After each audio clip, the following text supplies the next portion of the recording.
سابق lieutenant general فیض حمید کو 14 سال قید بامشقت کی سزا سنا دی گئی ہے۔ ISPR کے مطابق فیض حمید سیاسی سرگرمیوں میں ملوث رہے۔ آفیشل سیکرٹ ایکٹ کی خلاف ورزی ثابت ہوئی ہے۔ فیض حمید کے خلاف اختیارات اور سرکاری وسائل کا غلط استعمال کا الزام بھی ثابت ہوا ہے۔ سابق لیفٹیننٹ جنرل فیض حمید پر لوگوں کو نقصان پہنچانے کا الزام بھی ثابت ہوا ہے۔ طویل قانونی کارروائی کے بعد سابق لیفٹیننٹ جنرل فیض حمید تمام الزامات پر مجرم قرار پائے گئے ہیں۔ آپ کو خبر دے رہے ہیں، سابق لیفٹیننٹ جنرل فیض حمید کو 14 سال قید بامشقت کی سزا سنا دی گئی ہے۔ ISPR کے مطابق field general court marshal K تحت سابق لیفٹیننٹ جنرل فیض حمید کے خلاف کارروائی مکمل کر لی گئی ہے۔ کارروائی کا آغاز 12 اگست 2024 کو پاکستان آرمی ایکٹ کے تحت ہوا تھا۔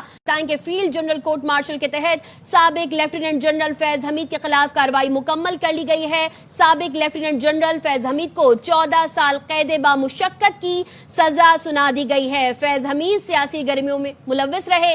آفیشل سیکرٹ ایکٹ کی خلاف ورزی ان پر ثابت ہو گئی ہے۔ فیض حمید سیاسی سرگرمیوں میں ملوث رہے تھے۔ سابق لیفٹیننٹ جنرل فیض حمید کو 14 سال قید بامشقت کی سزا سنا دی گئی ہے۔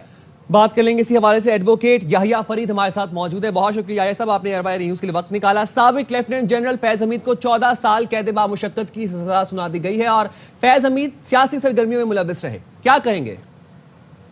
جی، یہ پاکستان کی تاریخ کا ایک بہت بڑا فیصلہ ہے اور پاکستان میں کہا جاتا تھا کہ DGISI یا ایک لیفٹیننٹ جنرل جو ہے یہ انٹچیبلز ہوتے ہیں، ان کو امیونٹی حاصل ہوتی ہے، ان کو کوئی کچھ کہہ نہیں سکتا۔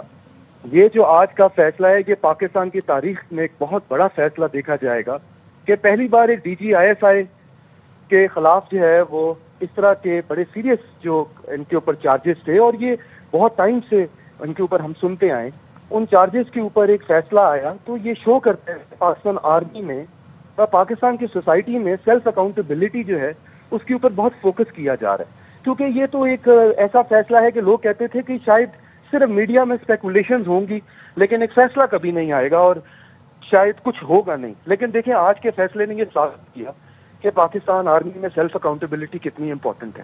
دوسری بات یہ ہے کہ دیکھیں جنرل فیض پاکستان کی تاریخ میں ایک بہت کنٹروورشل نام تھے اور نام رہیں گے، اور ان کے خلاف یہ فیصلہ آنا اس لیے بھی ضروری تھا تاکہ جو لوگ وکٹمز تھے ان کے مس یوز آف پاور کے، جیسے کہ ہم نے دیکھا جوڈیشری میں دیکھیں تو ججز کی شکایتیں رہیں، تو بزنس مینوں کی شکایتیں رہیں، ٹاپ سٹی کا کیس ہوا، پولیٹیکل ایکٹیویٹیز میں جس طرح کی ہم باتیں سنتے آئے، تو بہت ضروری تھا کہ ایسے شخص کے خلاف